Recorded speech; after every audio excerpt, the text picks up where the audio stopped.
առաջինը այսպես ասենք, երբ հանրապետական կուսակցությունը իշխանություն դարավ, որպես հանրապետական կուսակցություն։ Ես ով էի այն ժամանակ։ Նախագահ։ Ով է ում թիկուն կաղնել, ով է ում օգնել կայանա որպես կուսակցություն։ Մի հատ մեծ հարց է։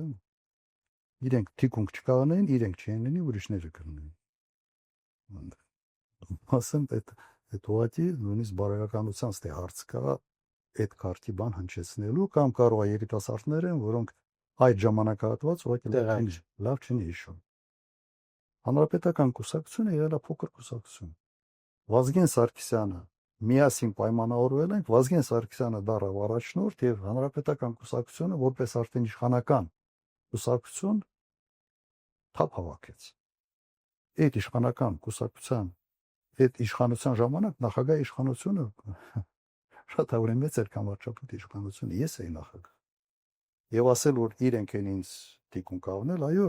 իրենք եղել են խորհրդարանական մեծամասնությունը, բայց տվյալ դեպքում մեծ հարց է, ով ում ավելի շատ